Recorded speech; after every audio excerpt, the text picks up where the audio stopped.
You're listening to Jazzbox International. Jazzbox avec Jacques Thévenet. Le rendez-vous des passionnés.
Bonjour à toutes et à tous, bienvenue à l'écoute de votre programme Jazzbox. C'est tous les samedis à 17h et en replay mardi, mercredi et vendredi également à 17h en www.jazzboxradio.com. Jacques Thévenet à votre aimable compagnie.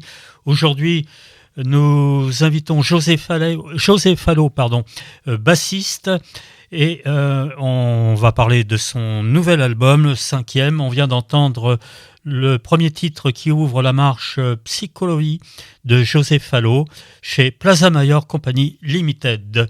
Alors, on va voir si le téléphone fonctionne bien parce que c'est en insert téléphonique aujourd'hui. Notre invité José Fallo, bonjour. Oui, bonjour Jacques, et bonjour à l'équipe et à ceux qui écoutent. Voilà. Merci à toi d'avoir accepté l'invitation à Jazzbox. Et ce n'est pas la première fois que tu es invité, ce ne sera pas la dernière, j'espère encore, parce que tu dois fourmiller de projets encore. Mais bon, on va parler déjà de ce 5e projet, n'est-ce pas ? Ouais. Merci d'avoir passé ce morceau à Psychologie en entier, c'est bien. Ah bah on passe tous les morceaux, enfin tous les morceaux ou presque en entier quand même. Non, dans les chaînes de jazz c'est normal, oui, en général. On écoute les impros et tout ça, bien sûr. Et donc l'album s'appelle The Romantic Collective et c'est où le titre c'est le groupe et le titre de l'album c'est Another Collective Number 5. Non, en fait c'est toujours son mathématique Another Romantic. Qui était un peu un clin d'œil à Michel Petrucciani à l'époque, parce que lui, il a composé un morceau que j'ai repris son premier album, qui s'appelait Another Romantic. Je sais plus trop le titre d'ailleurs, mais je crois que c'est Another Romantic, un truc comme ça. Du coup, j'ai décidé, en hommage à ce musicien merveilleux, de faire ce titre qui me le rappelle à chaque fois que je le dis, quoi. Voilà. Alors José Fallo, donc il sort un album de jazz, précisons-le bien. De toute façon, il n'y a pas photo pour l'écoute. Ça ne peut être que du jazz. Et l'album, lui, on est un petit peu en avance pour la sortie d'album. Je crois que c'est le 3 novembre. Non. Eh ben non. Il est sorti en fait un mois avant. Ah, il est déjà sorti un mois avant. D'accord. Okay. C'est-à-dire que oui, c'est ça avec le. Mais officiellement. Officiellement, avec le label, c'était je crois le 4 octobre. On a eu du retard pour la distribution physique à cause d'un problème sur une chaîne de fabrication, mais sinon, pour les plateformes, tout ça, il est écoutable. D'accord, oui, je viens de vérifier à l'instant. Oui, effectivement, c'était le 3-4 octobre. Donc en album CD sur le label Plaza Mayor Company Limited. Oui, que je salue. Je salue Plaza Mayor. Je leur remercie de toujours me suivre mes albums et mes délires musicaux un peu. Quoi. Voilà, c'est sympa. Et là, c'était le premier album qu'on a écouté, le premier morceau qu'on a écouté. Il est venu vraiment rapidement, il n'y a pas très longtemps, enfin avant d'enregistrer évidemment, suite à un concert qu'on a fait en trio avec Olivier Huttman et Étienne Brachet en Pologne dans un festival. Et c'est la première fois en fait que je proposais un trio, c'est-à-dire que la basse va plus improviser. Et c'est vraiment très intime et très, il y a beaucoup d'interplays. Et suite à ce concert qui s'est hyper bien passé, j'ai dit tiens, on va refaire un truc. Mais toi, c'est collectif parce qu'en fait, sur l'album, il n'y a pas que le trio. Il y a 2 morceaux en trio pour un clin d'œil à ce concert qu'on a fait en Pologne qui était vraiment superbe. Et après, j'ai ajouté du chant, du sax et de la guitare. Alors, on va avoir l'occasion de présenter le personnel qui figure sur l'album. Et donc là, tu nous présentes ton 5e opus. Tout à fait. Donc, je lis un petit peu ta bio en même temps. C'est en partie basé sur le partage, 8 titres, donc, dont, comme tu le disais, 4 empruntés à des amis compositeurs, musiciens, créateurs, avec des arrangements qui restent fidèles à l'esprit fusion mélodique qui anime ses précédentes créations, notamment. Ouais. Alors là, tu vas pouvoir nous parler de ton groupe de base qui t'accompagne donc sur cet album. Oui, en fait, le batteur Étienne Brachet, qui est un fin limier de la batterie, qui a des oreilles énormes, je parle au figuré, et qui me suit sur tous les albums. C'est le 5e. Sous mon nom, c'est le 5e album, et on en a fait 2 autres aussi, ou 3, je sais plus. Où je vais faire la batterie parce que j'ai l'impression que ça marche bien. Voilà. Après, au niveau piano, il y a eu plusieurs fluctuations de pianistes dans le groupe. Et là, il semble que ce soit bien calé avec Olivier Hussmann, qui n'est pas un débutant, on va dire. Hein. Oui, oui. Et qui a souvent joué avec toi, hein, du reste. Bah du coup maintenant, oui. Je l'appelle très souvent et encore bientôt là. On va jouer ensemble bientôt. Et ouais, j'ai rien à dire. Enfin, rien à dire à part que je trouve ça très bien. Voilà. Comme nous. Bien. Et puis il y a aussi Carole Sergent qui chante sur l'album. Alors oui, bien sûr, Carole c'est ma compagne et c'est non pas pour avoir plus d'audience que je demande à Carole, parce qu'en fait j'avais envie de qu'il y ait une voix, la voix s'arrache une petite chaleur sur certaines mélodies, et donc j'ai écrit des trucs pour elle et elle m'a aussi fait un texte sur une de mes chansons, peut-être tu la passeras tout à l'heure. Et ensuite, c'est vraiment la musique, c'est vraiment curieux parce qu'il y a la proximité musicale ou d'intention qu'on a chacun dans la tête, mais là, des fois, la proximité physique fait aussi, enfin géographique fait qu'on prend d'autres musiciens. Et là, j'ai eu un contact il n'y a pas très longtemps, enfin quelques années quand même maintenant, avec Bruno Pilois, qui est un guitariste qui fait aussi du sax, et à qui j'ai proposé de venir jouer sur l'album, quoi. D'accord. Il joue pas partout, mais sur certains. En invité. Ouais. Avec Pierre-Olivier Gauvin également. Voilà, alors Pierre-Olivier Gauvin, on a enregistré ce thème là qui s'intitule 6-7. Et on a fait une première prise et je me suis dit tiens, c'est un morceau qui est un peu électrique entre guillemets, enfin entre électrique et acoustique, hein, comme toujours. Mais je me suis dit tiens, ce serait bien qu'il y ait un solo de sax sur ce morceau-là. Et donc on a refait une session en laissant une place au saxophone et après il est venu poser ses notes sur la musique un peu après, quoi. Mais du coup, ça, c'est tous ces musiciens, quand on est au complet, le concert de sortie qu'on a fait début octobre, donc il y avait tout le monde. Alors, ça n'empêche pas que je propose toujours le trio, ou alors c'est en fait l'argument c'est trio plus guest, et ceux qui peuvent être là sont là. Et Franck Evitabile devait faire partie de l'album? Alors Franck, non, enfin on est en très bonne relation sur un tribute Petrucciani qu'on fait de temps en temps. Ouais. Et de ce fait, il avait joué sur mon dièse 2, mon dièse 3. Franck on a fait des duos basse-piano. Et là, c'est pareil, hein, côté géographique, on enregistre en Mayenne, enfin bref, tout ça. C'est pas facile de faire venir tout le monde. Mais... Ah, petite coupure de téléphone, ça peut arriver. Bon, justement, on parlait de Franck Evitabile. On va passer un titre qui s'appelle... Childhood Memory, qui est une composition donc de Franck Evitabile à Jazzbox.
Bienvenue sur Jazzbox Radio International, votre média des jazz et des musiques du monde. Jazzbox avec Jacques Thévenet. Le rendez-vous des passionnés. Avec Joseph Allo, notre invité, qui j'espère est revenu au téléphone. Je suis bien là. Ah, ok. Désolé de cette coupure. Voilà, j'ai pu faire une transition sur un titre, une compo de Frank Avitabile précédemment, oui. donc Chill Out Memory, et où on entend la voix de ton épouse, Carole Sergent. Oui, tout à fait, ça lui va très bien. Et du coup, on a également mis une guitare acoustique sur pour la sonorité quoi de l'écoute. C'est vraiment sympa quoi. Mm-hmm. C'est chaud, on va dire. Oui, c'est très bien comme ça.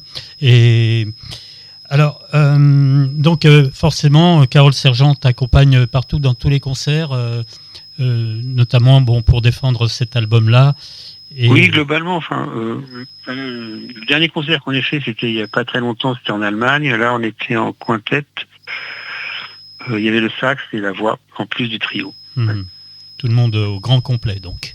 Mais il manquait la guitare. Mais bon, après, la musique, c'est aussi des budgets, des praticités de transport et tout ça. C'est compliqué. C'est pas toujours simple. Mais bon, c'est toujours un plaisir d'être sur scène. Hein. Voilà. Et ne serait-ce que de jouer peut-être en Allemagne ou ailleurs, peut-être sur place, il y a des artistes locaux, peut-être, que vous pouvez rencontrer aussi. Oui, j'ai déjà rencontré l'Allemagne, c'est pas la première fois que j'y vais. Mm-hmm. Donc j'ai en effet des contacts là-bas quoi, avec organisateurs et musiciens. Ouais. Mm-hmm. Bien, alors comment se porte l'album pour l'instant comment on peut se le procurer dans le commerce ou ailleurs?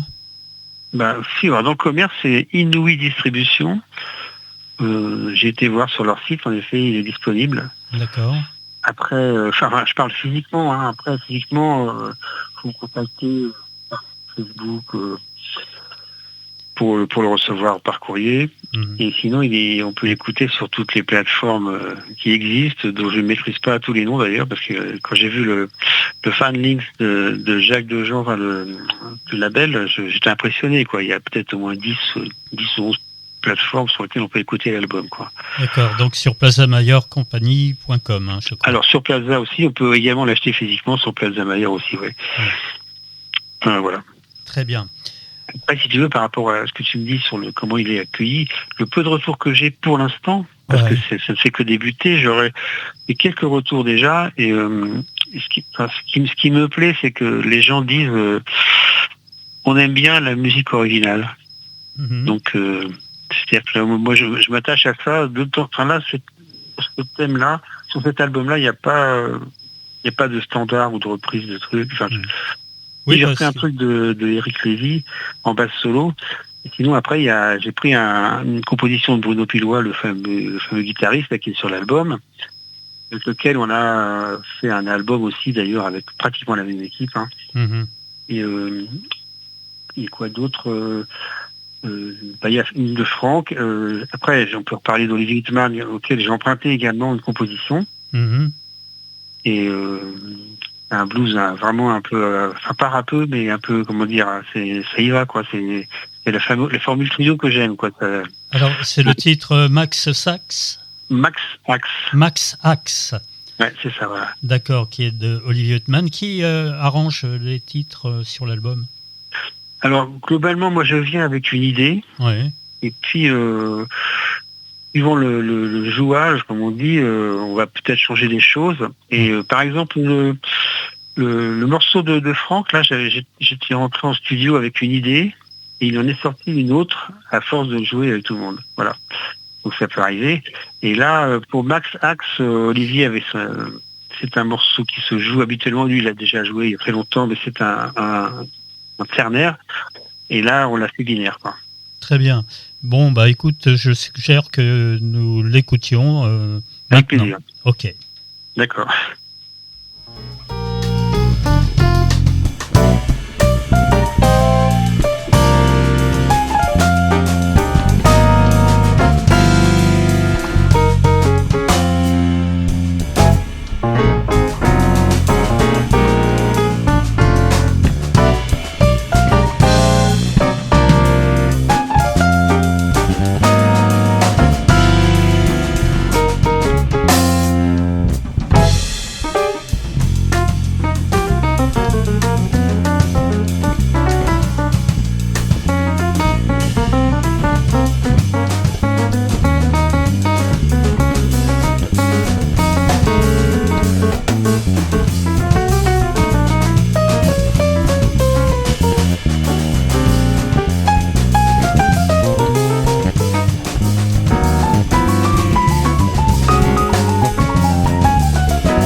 Voilà pour ce romantique collectif à Jazzbox. Joseph Allo, notre invité. On vient d'entendre donc Max Axe d'Olivier Huttman. Et donc, plus je regarde l'album, plus je m'aperçois que pratiquement le collectif, tout le monde y met la main à la pâte, n'est-ce pas, pour ce qui est enregistrement, mix et musique, bien entendu. Oui, enfin c'est tout un, comment dire, c'est pas un chemin de croix, mais c'est un chemin à faire à chaque fois, quoi. Pour l'enregistrement, il y a plein de choses à faire. La partie la plus intéressante est l'enregistrement et le mixage. D'accord. Vous avez fait tout dans le même studio ? Oui, sauf le duo basse et guitare avec Bruno qui a été fait dans le studio de Bruno tout simplement. Et le basse solo, je l'ai fait dans un studio à côté de chez moi parce que je voulais préparer un peu minutieusement et en studio en orchestre, voilà, je voulais pas faire perdre de temps aux autres musiciens, quoi. Donc voilà. Alors la pochette est très rigolote aussi en même temps, on peut le dire à nos auditeurs. On te voit donc en train de jouer de la basse, très bel instrument d'ailleurs. Tu as certainement une sacrée collection de basses, non ? Ah oui, j'ai plusieurs basses. Qui sont confectionnées par Christophe Leduc. Là sur l'album, je joue avec deux basses Leduc, une frettée, qu'il a appelée lui-même Styx parce que en fait elle est très facile pour voyager. Elle est pas très lourde. Et c'est très bien aussi pour enregistrer sur scène, quoi. Et puis la première basse qu'il m'a fabriquée, c'est une fretless 6 cordes. Et là, j'ai ressorti pour l'album, là, celle-ci, là. D'accord. Donc, il y a 3 ou 4 morceaux qui sont avec la fretless. Très, très beau son, effectivement. Et pour en revenir à la pochette, donc très rigolote, comme je disais, qui est-ce qui a eu l'idée de la pochette ? Tu as les cheveux complètement ébouriffés, là. On a l'impression que tu as une coupe de punk. C'est ce que m'a dit mon label. Et en fait, moi, dans ma démarche, je veux pas tout contrôler. Parce que de toute façon, on n'a pas le temps. Et puis, souvent, on dit, tiens, merde, j'aurais pas dû faire ça, tout ça. Donc là, c'est le créateur graphique qui m'a proposé ça. Bah oui, pourquoi pas. Et du coup, maintenant, je travaille ma coiffure pour être comme lui, comme mon avatar sur le disque. Enfin, écoute, voilà, bon, j'ai dit OK pour ça. Finalement, les gens me disent que c'est super. Bah oui. Bon, enfin, donc, voilà. Bon, ce qui compte, c'est le résultat aussi. Mais bon, pourquoi pas une apparence, il faut se faire plaisir aussi, de temps en temps. Voilà. Et puis voilà. Alors, on va écouter le prochain titre qui te réunit avec Carole Sergent. Coraline, My Friend. Tu peux nous en dire un mot ? Alors, ça, c'est une chanson c'est une musique qui, en effet, elle est sur mon 3e album et ça s'intitule Coralin du Brésil. Ouais. Et Coralin étant l'anagramme de Carillon. On prononce Coralin alors ? Non, enfin c'est là parce que là, moi je disais Coralin du Brésil, en français sur mon 3e album. Là, on change un peu la prononciation, c'est Coraline, My Friend. Voilà, Carole a mis des paroles qui marchent assez bien. C'est un rythme brésilien et on reste dans le Brésil. On reste avec l'original, quoi. Très bien. Bon, écoute, je suggère que nous l'écoutions. Allons-y. Allez, on y va.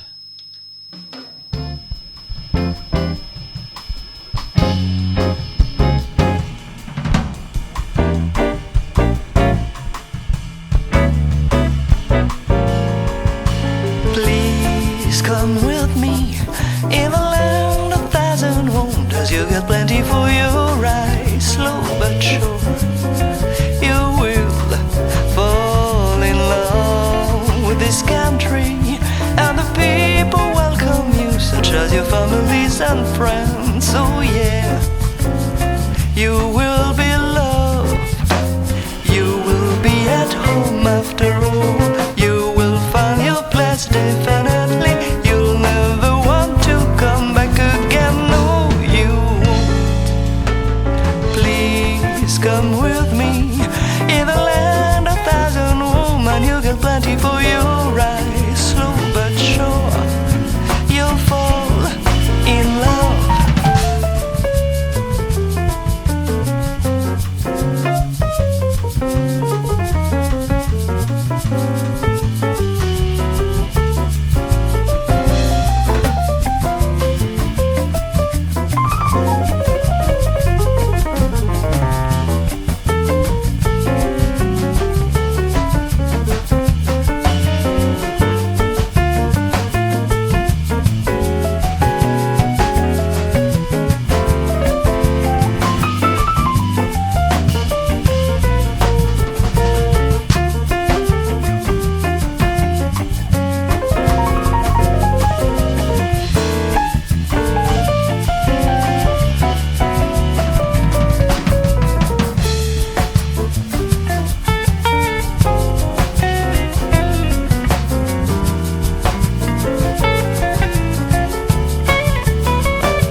plenty for your eyes. Slow but sure, you will fall in love with this country, and the people welcome you, such as your families and friends. So yeah, you will be loved, you will be at home after all. You will find your place definitely. You'll never want to come back again, no you won't. Please come with me in the land of thousand women. You got plenty for your eyes. Slow but sure, you'll fall in love. Coraline, my friend, Coraline, my friend, Coraline, my friend, Coraline. Jazzbox Radio International, Best Radio Jazz in France, Real Friendship. Jazzbox avec Jacques Thévenet. Le rendez-vous des passionnés. En compagnie de Joseph Allo, notre invité en insert téléphonique aujourd'hui à Jazzbox. C'est tous les samedis 17h, en replay mardi, mercredi et vendredi à 17h en www.jazzboxradio.com. Remerciements, justement, il y en a des remerciements sur ton album et je tiens à te remercier, José, d'avoir mentionné Jazzbox parmi tes remerciements. Bah, écoute, on est partenaires depuis un certain temps, donc c'était normal. En tout cas, c'est à chaque fois c'est un plaisir. Et donc là, c'est encore une nouvelle histoire, un nouveau son, je trouve, quand même. Bah, écoute, on peut dire qu'il y a une évolution, on va dire dans un certain sens. Mm-hmm. Et là, en fait, c'est romantique collective parce que je n'ai pas voulu gérer toutes les compositions comme je faisais pratiquement dans les précédents albums. Et donc le partage, voilà, les sphères de partage avec d'autres musiciens, la musique, même si on reste dans la thématique qui est un peu le son que moi j'aime bien, quoi. Après, en effet, il y a une évolution parce que peut-être, en effet, il y a le vocal. Quoi qu'il y avait aussi du vocal dans les précédents, mais peut-être pas autant.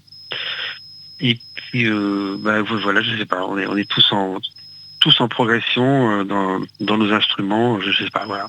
Alors, y compris le studio là avec qui j'enregistre.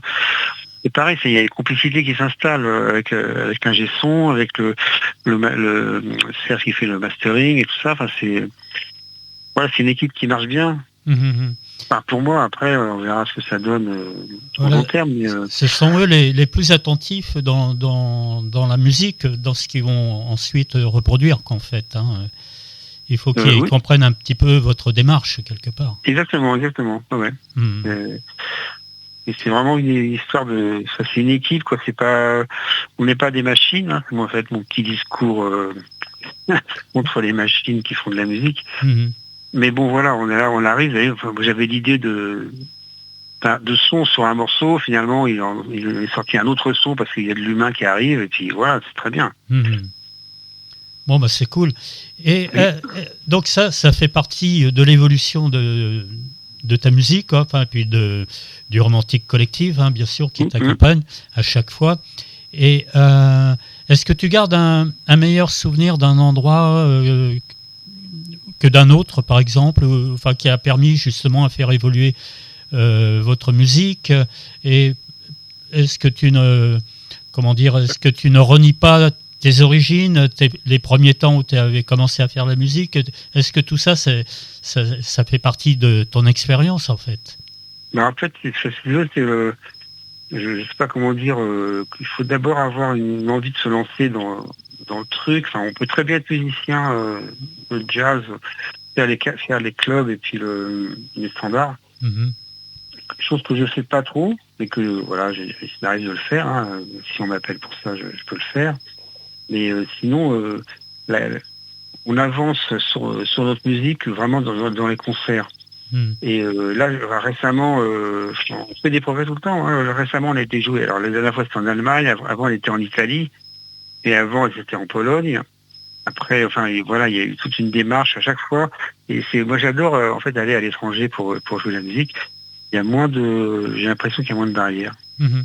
Il y a moins de chapelles, en tout cas. Mm-hmm. C'est une certitude. Et les titres de l'album que vous jouez, donc à l'étranger ou ici en France, dans les clubs ou dans les salles de concert ailleurs, vous reproduisez exactement ce qu'il y a sur le disque, ou alors il vous arrive un petit peu de vous évader, de rallonger un peu le morceau,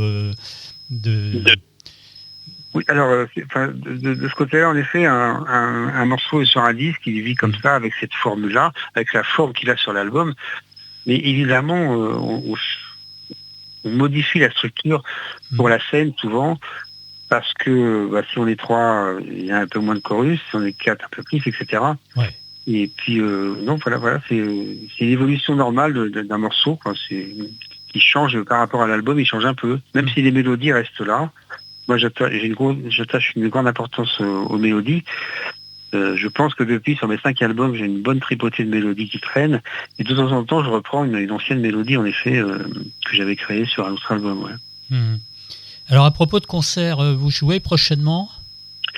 Alors, là, on en a fait. Il y en a un qui est à venir, et la date vient d'être mise elle va peut-être changer. Je sais pas quoi. Donc il faut être attentif à ta page Facebook, par exemple. Voilà, ça sera marqué sur la page Facebook, soit sur la page Allousa Romantique, soit sur la page José Fallot. Et mais ça va être à Montrouge, dans un centre culturel qui s'appelle Les Jardiniers. Ah oui, tu m'en avais parlé de ça hors micro. Oui, je t'en ai déjà parlé.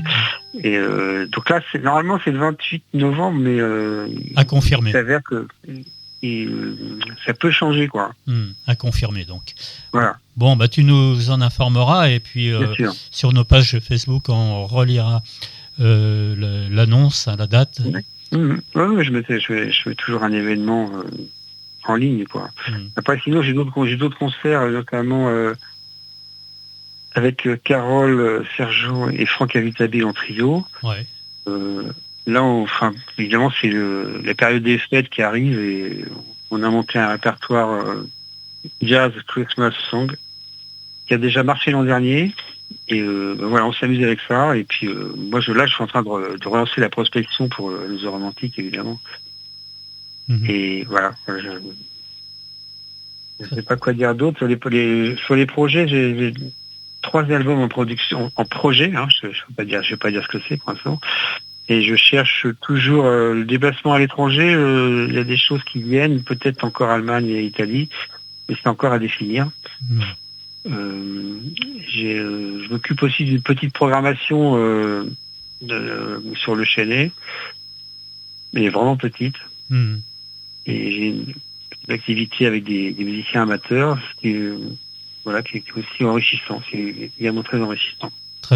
Très intéressant, effectivement. On va écouter une conversation indiscrète, attention. Ah, d'accord.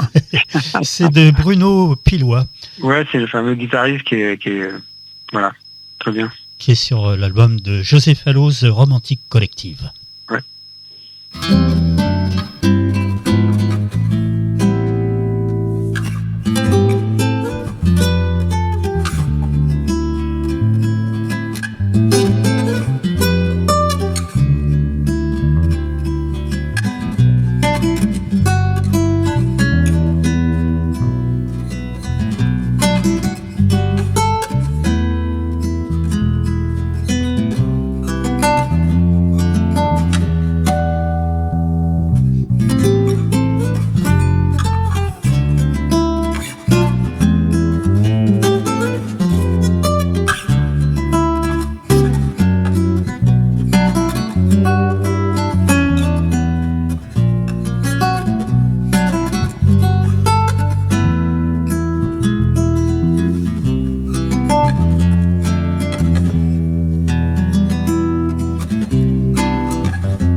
Jazzbox avec Jacques Thévenet. Le rendez-vous des passionnés. You are listening to Jazzbox Radio International.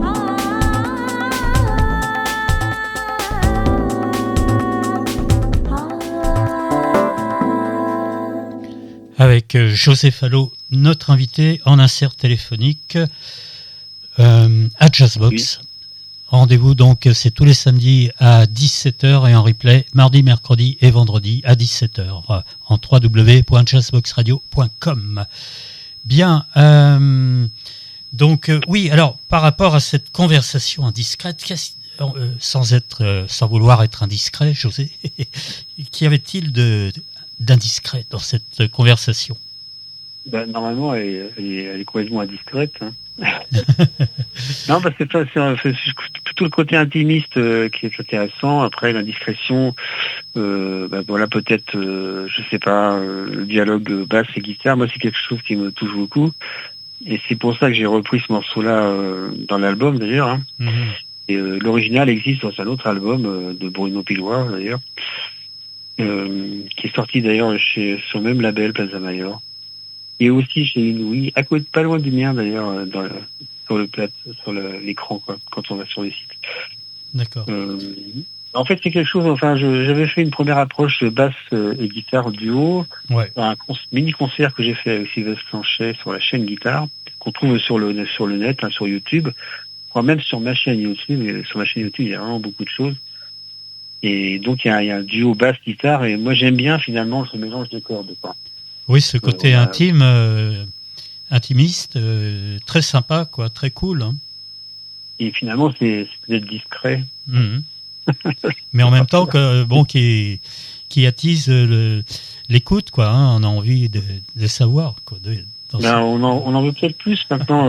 Voilà, on le fait sur scène, hein, quand Bruno est là, on le fait sur scène, hein, ce duo-là. Et finalement, c'est bien, la variété. D'avoir sur un morceau un truc qui change. Mmh. Alors, on va provoquer une étincelle à présent Là, c'est un duo avec Carole Sergent et toi-même, Joseph Allot, d'une étincelle. Tu peux nous en dire un mot ? Ah oui, alors c'est une chanson qu'on trouve sur mon premier album, je crois. C'est une musique qu'on trouve sur mon premier album. Mm-hmm. C'est une musique que je traîne, je tire comme ça. Ça me plaît beaucoup. Un peu en mode mineur. Et d'une étincelle, en effet, c'est une composition pour la naissance de notre fille, Gabrielle. Et je l'ai ressorti avec... du coup, je fais avec la fretless. Je n'improvise pas, je laisse Olivier improviser, il fait ça très bien. Mm-hmm. Et je soutiens avec le son de la fretless, j'aime bien ça, quoi. Voilà. Alors, chacun des titres, finalement, c'est une rétrospective un peu de ta carrière musicale, non ? Oui, comment dire, là, sur les titres... Pour la plupart, en fait, c'est vrai que j'ai fait 2 trucs vraiment originaux, là. Mm-hmm. 2 musiques originales, le premier Psychologie, et le second que j'ai fait qui est un peu qui est un peu long peut-être pour un format radio, qui s'intitule 6-7. On essaiera de le passer en fin d'émission. Ouais, d'accord, si tu veux. Là, il y a Pierre-Olivier Gauvin au sax qui intervient. Et il y a tout le monde d'ailleurs. C'est le seul titre où il y a tout le monde. Et si t'as le temps, mais sinon, faut aller écouter l'album sur les plateformes ou en physique, quoi. Absolument, absolument. Bien, donc d'une étincelle, on l'écoute. Ok.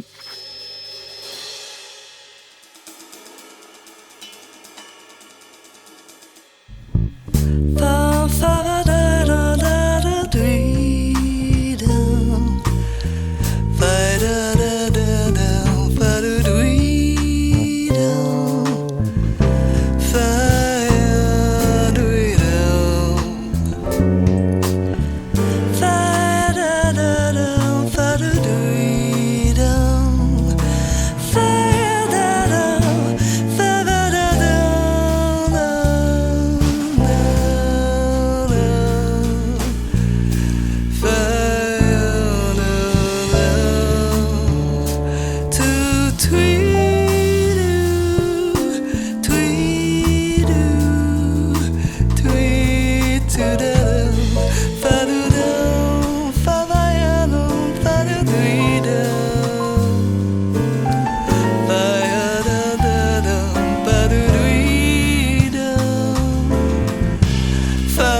c'était donc D'une étincelle, Carole Sergent et José Fallo. Extrait de l'album José Fallo, The Romantic Collective, et produit par Sima Studio, avec Étienne Brachet donc, à la batterie, José Fallo à la basse fretless, Olivier Hetman au piano, Carole Sergent à la voix, et avec des invités, Pierre-Olivier Gauvin au sax, au saxophone alto, oui, et Bruno Pilois aux guitares. Voilà, donc je pense qu'on a à peu près tout dit sur l'album. Ah ben oui, je te remercie beaucoup, hein, c'est très sympa. Et sympa de faire ça, oui. Donc on peut se procurer... alors attends, en même temps je cale le prochain morceau, voilà, qui est fait. On peut se procurer l'album, le commander sur ta page Facebook José Fallo, et aussi The Romantic Collective, c'est ça? Oui, enfin, Another Romantic. Another Romantic, c'est la page Another Romantic, ouais. ou par message, hein, sur ma page José Fallo, c'est plus simple. Et puis sinon, on peut l'avoir aussi chez Inouï Distribution, et chez Plaza aussi, chez Plaza Mayor. Enfin, là, c'est le physique. Hein. Après, les plateformes... Donc c'est plazamayorcompagnie.com, hein, c'est ça? Voilà. D'accord. Sur les plateformes, c'est Open Bar. On peut l'avoir sur toutes les plateformes. Voilà, télécharger, et puis bon, voir au plus près sur YouTube, hein, sur tes chaînes YouTube. Oui, aussi, j'ai ma chaîne YouTube, il y a pas mal de choses dessus. Très bien. Bon, bah écoute, José, je te remercie beaucoup. C'est moi, franchement, sincèrement, je suis sûr que c'est faire de la promotion sur un album, c'est vraiment génial, quoi. Malheureusement, on ne pourra pas entendre 6-7 qui dure 7 minutes 14 secondes, mais ça, oui. On va laisser le soin aux auditeurs de se procurer l'album et de se faire une écoute comme une friandise chez soi, tranquillement, autour d'une tasse de café ou une tasse de thé. Voilà. Il y a un indice dans le titre, en fait, il se passe en 6 temps et en 7 temps. D'accord. Et pour ça, je l'ai intitulé 6-7. On va conclure sur le titre qui ferme la marche d'Éric Lévy, une improvisation de toi en basse solo, tout à fait. Qui s'appelle donc I Believe. Et ce sera le mot de la fin. Et je te remercie, José Fallo, d'avoir accepté notre invitation à Jazzbox, qu'on retrouve en replay mardi, mercredi et vendredi à 17h. J'en réécoute rien pour voir si j'ai pas dit trop de bêtises. Hein. On en dit tous. Hein. Même à un moment donné, le téléphone s'est coupé de lui-même. Ouais. Mais bon, non, je plaisante. Qui ne dit pas des bêtises, et puis il faut en dire de temps en temps, surtout dans le monde que nous partageons en ce moment, qui est un peu tendu, quoi, voire même beaucoup. Beaucoup à dire. Voilà. Ok, alors donc on écoute ce fameux titre I Believe, hein, c'est bien ça, une improvisation à la basse solo. José Fallo, merci beaucoup et à tout bientôt. À bientôt, Jacques, merci. Hein. De rien, ciao.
Jazzbox avec Jacques Thévenet. Le rendez-vous des passionnés.